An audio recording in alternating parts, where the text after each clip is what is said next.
everybody, welcome back. It's show and tell show day, and this week we are looking at things that have to do with the number 100 because we figured out last week all the years experience combined in this Zoom call equals the number 100.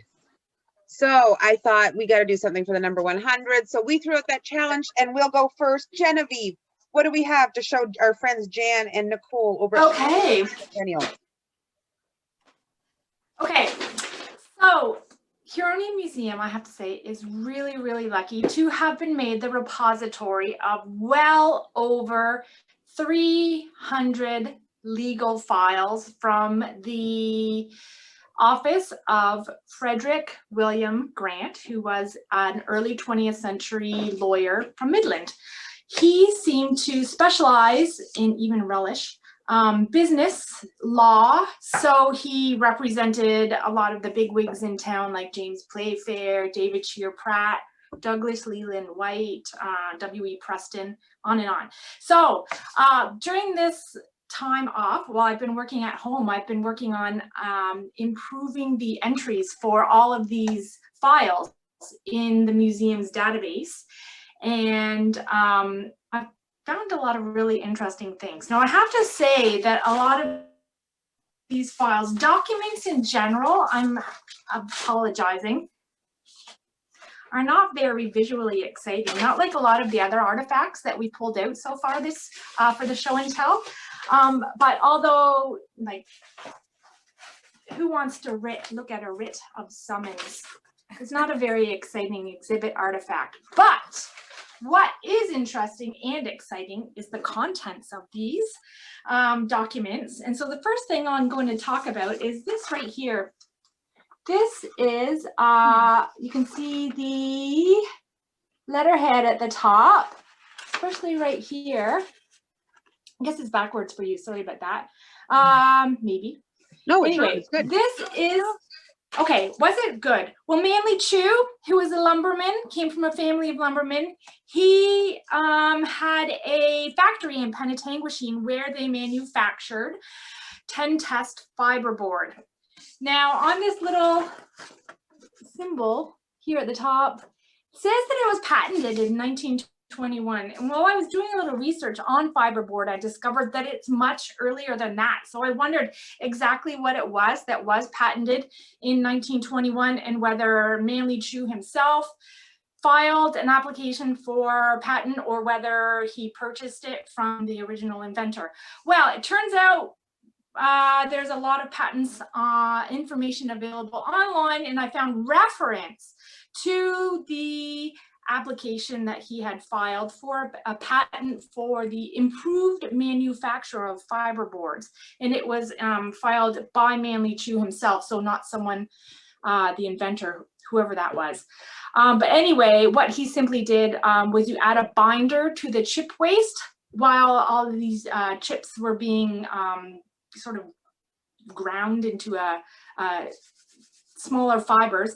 So you can add things like talc, ground asbestos, soda ash, or hair, and then you produce the fiberboard from there.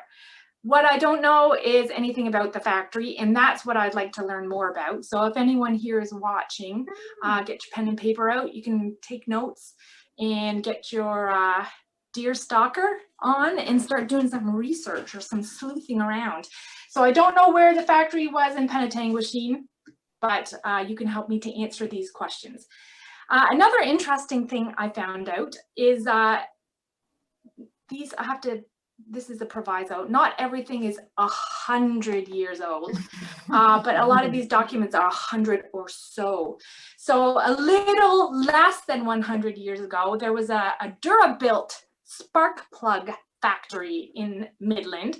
It looks like they rented space from the Great Lakes Foundry and Machine Company building, which was over in Sunnyside. I don't know when it was founded, but by 1926, they went bust. An accountant in town named Thomas Constable Luke purchased the plant, all the equipment, whatever materials they had managed to manufacture, and all of the debts of the company. But what I don't know is whether he managed to reopen it whether he sold everything onto another incorporated body, and then all the manufacturing was moved to another town. I don't know. Okay, number 3. Before 1920, Albert Emmerich Copeland, who was a flour miller, came from a family of flour millers. He owned the Copeland Flour Mills in Midland, but he also owned, I had no idea until the other day, a shoe pack company. So it looks like he was maybe a rival to Jean Dron's in Penetang. So unfortunately, about 1920, 1921, there was a depreciation in the value of leather. That caused his company to go bust in about 1924. Then after all the bankruptcy paperwork was finished, by 1926, they managed to find a buyer for the plant, and it was sold to 2 men from Toronto who had incorporated their business as the Walker Biscuit Company Limited. They managed to buy machinery and label plates, so they actually had full-scale plans, I guess, to create or manufacture, it says here, biscuits and other allied commodities. I don't know how far they got in this. So again, if you want to research the Walker Biscuit Company Limited and tell me how, whether they managed to make any cookies in town, that would be really interesting to find out. Let's see, then over further west in Midland, on the north side of Ontario Street and the south side of Bindon, there was a huge property that a fellow named John Edward Vanderboom of Milwaukee purchased in 1913. And with a loan of $60,000 from the town of Midland, he was going to put up something called the Malleable Iron Plant. Unfortunately, that died the next year. I don't know what happened to the building, but in 1923, a business from Toronto called Harmer Knowles Trucks Limited purchased the property. They wanted to expand the plant, or what was up there, because it was an unfinished building, in order to build trucks in Midland. The company out of Toronto, again, went bankrupt in 1924. It's just sad business going on, bankruptcies left and right. It's terrible. It seems like that's the history of our town. Luckily, he needed about $100,000 to complete this plant. He wanted to raise that through subscriptions from people in the area. He managed to raise about $53,000, and it was decided to put the property and all the buildings and whatever there was there in trust for the subscriber. And so W.E. Preston and Alexander Bell of Midland, the Preston name is probably familiar to most of you, they took over the property. Eventually, it was sold to James Playfair. James Playfair seemed to have saved a lot of businesses in town. He's wonderful. It was sold to him, and he founded a company called the Midland Iron and Steel Company Limited. And I don't know anything else about that. I know that was a successful business for a short time anyway, because I've got other documents from later on in the 20s, where someone had filed suit against the company for non-payment of an account. So anyway, that's a lot of blah, blah, blah. If you are interested, you can help me do some research on all of these businesses. Let's find out what happened to them. And that was really what was going on about 100 years ago in Midland. So there you go. It's all very fascinating. Yeah. You love those documents. Like, you constantly get stuck in talk about them. I know. Yeah. I have to say they're not all that interesting. I've got about 15 years worth of documents that deal with the reorganization of the Great Lakes Transportation Company, where they're simply issuing bonds and remortgaging properties. It's really dense. I'd love not to know. That glamorous, but anyway. I'd love to be able to figure out where the factory was in Penetanguishene. The Manly Chew Yes, one. yes. Yeah. Because Yes, I had yeah. never heard of that ever before. To me, Chew was No. always like a Midland name. Uh-huh. I didn't know about any factory Yes. in Penetanguishene. So that's what's really exciting about when we find these documents, right? Like in amongst all those papers, we have this receipt that says Manly Chew was in Penetanguishene. Yeah. We've never come across Yes. that. And so that's, you know, sometimes, yeah, as you know, when we're going through artifacts, sometimes those are the kind of things that do get us a little excited because it can, you know, start a little research for somebody. It's never us, we never have That's time right. for the research, but we have that little bit of information for all of those other museum enthusiasts or research enthusiasts out there to say, hey, did you know Manly Chew had a factory in Penetanguishene? And someone goes, I don't think so. And I'm like, we have an artifact that says it. So. Yeah, right? Yeah. Yeah, that's right. I got Yeah. it. Yeah, well, we'll have to share that with you. Okay, so Penetanguishene, what do you have? Number 100.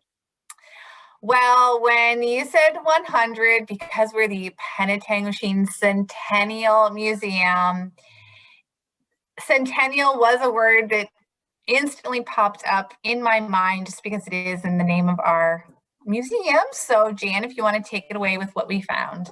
Okay. So what we have here today is, I hope you can, there's not a, there's a bit of a glare on it because it's in plastic. So we have these gentlemen here who in June of 1966, this is kind of leading up to the centennial year, of course, 1967.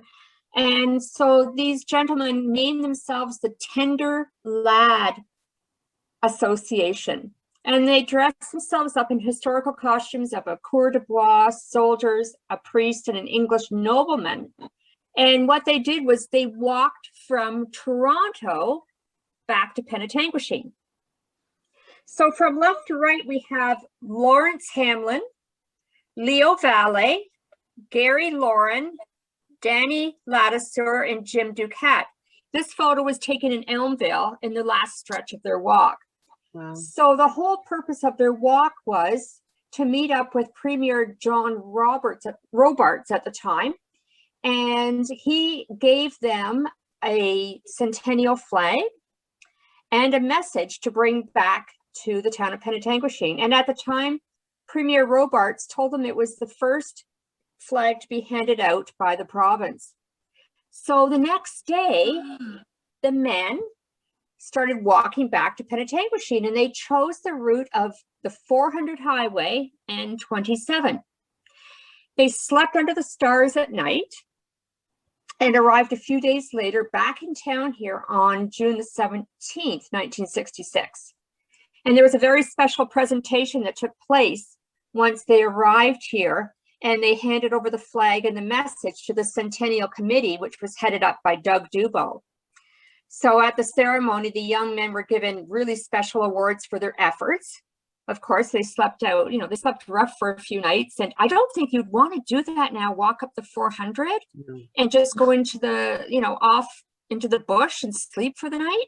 I don't know. I don't think it's recommended now. But however, what's really sweet about it is their mothers were also given special awards for letting their sons do this, and they actually, you know, followed kind of behind in a car. I think they didn't drive like right behind them, but would go to different destinations and wait for their arrivals. So I guess Elmvale was the last stop, and they made it all the way back to town the next day. So that's a great example of the pride and the fortitude of the residents of Penetanguishene from the past. There you go. Oh, that's Very fantastic. There's our guys. So there was actually 7 of them, and only 5 are featured here in the photograph. So I don't have an explanation for that. And the reason there was 7 is so that one of them could take a break. So I guess they rotated a little bit, maybe perhaps, so they didn't have to do the entire walk. So there you go. That's what we have today. Well, very cool artifact. I think we got some neat stories. We had lots of stories today. Not so much stuff to look at, but stories, right? Yeah. Yeah. Yeah. And those are the ones that get us and keep us thinking. But next week is another week. So what are you going to challenge us with? Well, Nahani, you love to come up with random holidays and make us come up with an artifact for that. So we're like, okay, what It's is our a turn. holiday All right, bring it. next week? So July 8th, next week, is National Coca-Cola Day. Oh, Uh, I wonder if Penetanguishene has anything for that. Oh, We just randomly pick these things up. We can't help it if we had a Coca-Cola plant here, okay? We just can't help it. But just, it is Coca-Cola, day next week. So yeah. we came up with your chicken, so All right. That's true. It's true. We've been very, very random and tough with our challenges. Okay. All right, Genevieve. Okay, we're gonna have to dig deep for this one. oh, she'll come up with something. Of course she will. Maybe she won't have to dig so deep after all. She's I got it that in my look on head. her face. I know what it is in my head now. I know. Got it. I know what it is. I'm not even sure Genevieve knows we have this. Okay. Okay. Oh, All right. We will see everybody next week.